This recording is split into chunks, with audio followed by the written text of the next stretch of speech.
Thrifting used to mean something. It meant patience, digging through dusty racks, and the thrill of finding a hidden gem for $4. It was slow fashion before we had a word for it.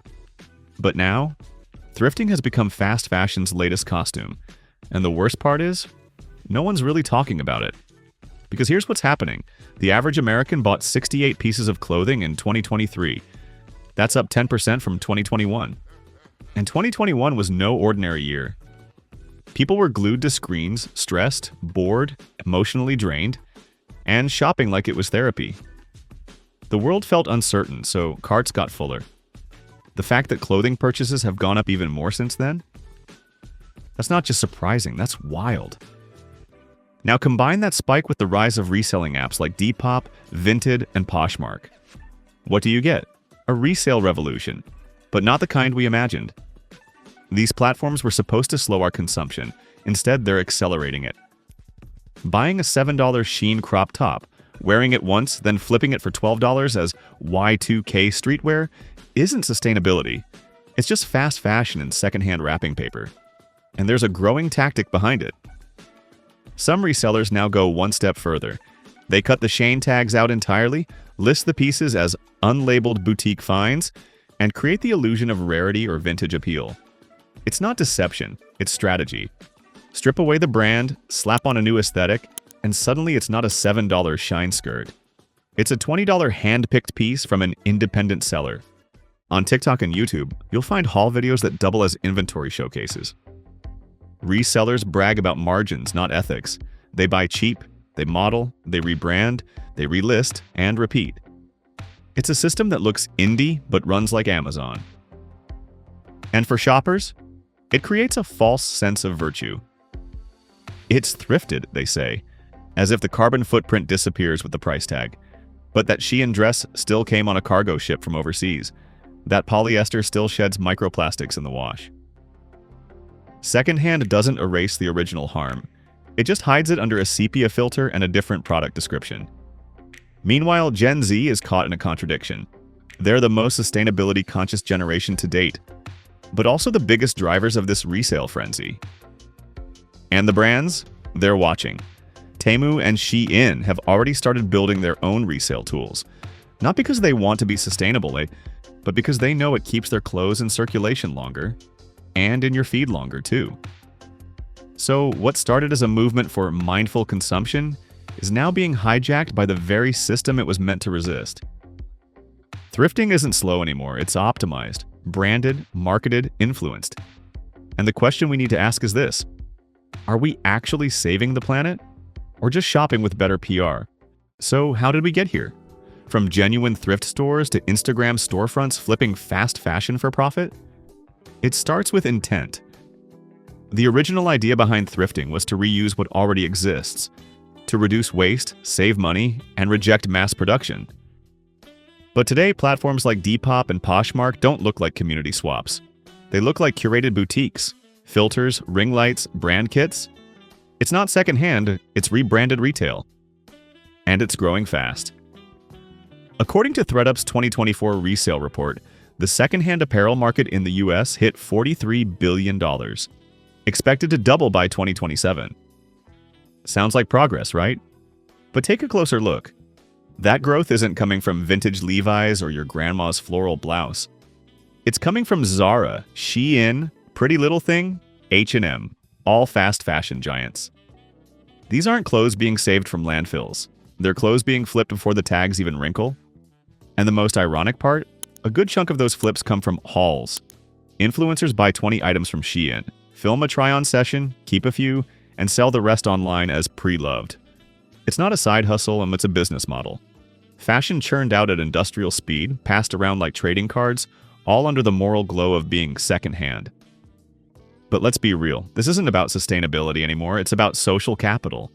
The outfits, the staging, the backdrops with fake plants and aesthetic lighting, it's performance thrift. You're not just buying clothes.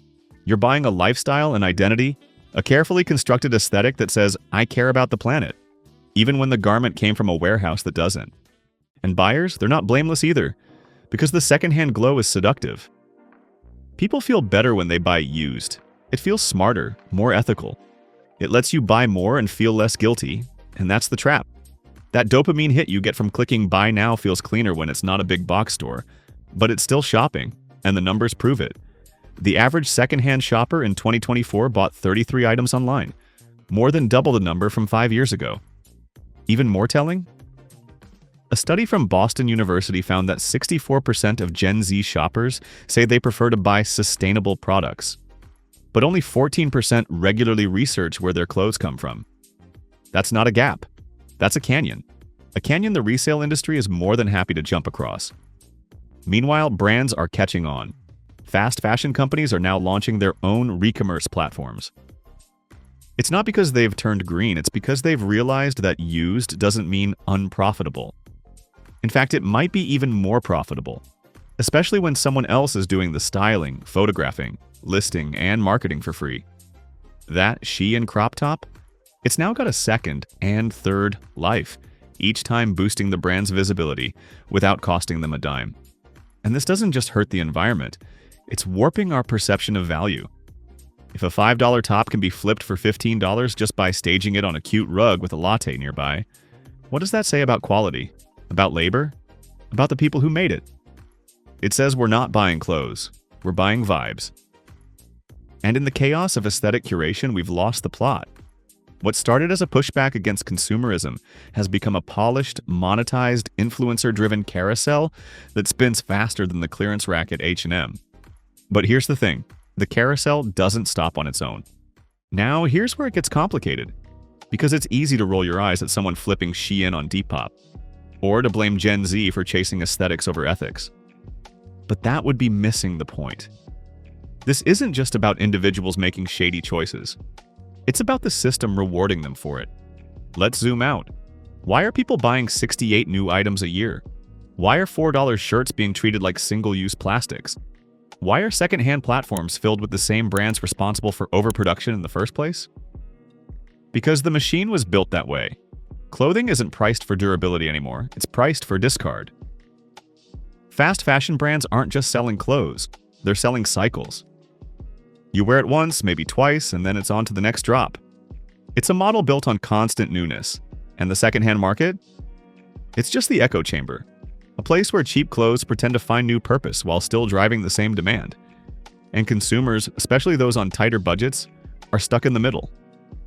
Because even if you want to shop responsibly, the price gap is real. When you're staring at a $12 sweater versus a $75 ethically made one, that moral high ground starts to look very expensive. So instead, people tell themselves stories. That buying used is enough. That flipping Shein is a form of hustle. That if it's resold, it's rescued. Not realizing that rescue without reduction is just rebranding. And brands? They've caught on fast. Some are now labeling their own returns as pre-loved, launching sustainability campaigns that barely hide the fact that they're still pumping out new stock at breakneck speed. Even worse, some fast fashion companies now have their own thrift-style re-commerce divisions, selling you the same item twice and calling it progress. That's not innovation. That's inflation with a green sticker slapped on top. And while all of this plays out on your phone, through apps, influencers, and endless swipes, the real cost is harder to see. It's the overflowing landfills in Ghana and Chile, the garment workers earning cents per hour, the carbon emissions from shipping the same blouse 3 times across the globe. It's the quiet normalization of disposability disguised as convenience. And it's us, the buyers, caught in a feedback loop that tells us we're doing better, while the numbers keep getting worse. But here's the honest truth. The secondhand market can still be part of the solution, but only if we shift the mindset. Resale should slow down fashion, not repackage it. It should prolong use, not push volume. And platforms, from Vinted to ThredUp, need to stop prioritizing trends over transparency. Because otherwise, we're just playing dress up with the same problems. The next time you scroll through those vintage listings or see someone brag about a $6 Shein haul they're reselling for $25, pause for a second. Ask yourself, is this really a second chance for the clothes? Or just the same cycle with a prettier filter? Because trends fade, but consequences stick around. And the real cost of fashion, it doesn't come with a return policy.